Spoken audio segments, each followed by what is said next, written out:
কোনো লাশকে বেওয়ারিশ ঘোষণা করার অনুমতি কোথায় পেলেন মিল্টন? অন্তত 900 জনকে বেওয়ারিশ দাবি করে দাফন করেন চাইল্ড অ্যান্ড ওল্ড এজ কেয়ারের মিল্টন সমাদ্দার। এসব নিয়ে ফেসবুকে লাইভও করেন তিনি। বিভিন্ন সময় তাদের রাস্তা থেকে তুলে আনেন নিজের প্রতিষ্ঠিত পুনর্বাসন কেন্দ্র চাইল্ড অ্যান্ড ওল্ড এজ কেয়ারে। দাফনের আগে অঙ্গ প্রত্যঙ্গ কেটে রাখার অভিযোগও রয়েছে তার বিরুদ্ধে। কিন্তু সরকারি সংস্থার অনুমোদন ছাড়া পরিচয়বিহীন বা বেওয়ারিশ হিসেবে কাউকে দাফন করতে পারে না কোনো ব্যক্তি বা প্রতিষ্ঠান। এজন্য নির্দিষ্ট কিছু নিয়ম অনুসরণ করতে হয় বলছে আঞ্জুমান মফিদুল ইসলাম। জনকল্যাণ সংস্থা আঞ্জুমান মফিদুল ইসলামের মুখপাত্র মোহাম্মদ আজিম বক্স জানান, বেওয়ারিশটা ক্লিয়ার করবে তো সরকার।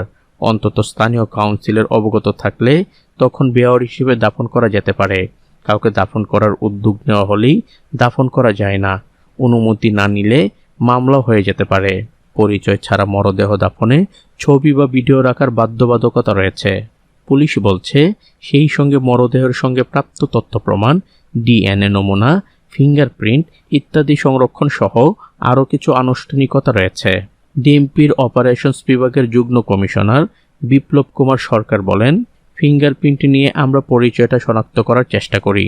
যেভাবে সম্ভব আমরা পরিচয় বের করার চেষ্টা করি। মিল্টনের বিরুদ্ধে আরও অভিযোগ, সামাজিক যোগাযোগ মাধ্যমে বিভিন্ন ভিডিওতে ভুল ও অতিরঞ্জিত তথ্য দিতে বাধ্য করতেন সহকর্মীদের। এছাড়া পুনর্বাসন কেন্দ্রের রোগীদের বিষয়ে তথ্য ছিল গরমিল।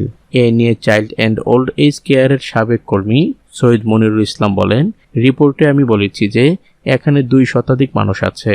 ওনার তথ্যে একটু গ্যাপ তো ছিলই। পুনর্বাসন কেন্দ্রের নামে ডলার এনে মিল্টন নিজের ফেসবুক পেজ রিচ বাড়াতে ব্যয় করতেন। পুনর্বাসন কেন্দ্রে নিয়োগ দিয়ে নিজের মালিকানাধীন প্রতিষ্ঠানে কাজে বাধ্য করাতেন অনেক কর্মীকে। মিল্টন সমাদ্দারের প্রতিষ্ঠানের বিরুদ্ধে নানা অভিযোগের তদন্ত শুরু করেছে সমাজ কল্যাণ মন্ত্রণালয়। তবে এত সব অভিযোগের বিষয়ে জানতে চাইলে মিল্টন সমাদ্দার সাক্ষাৎ দিতে রাজি হননি।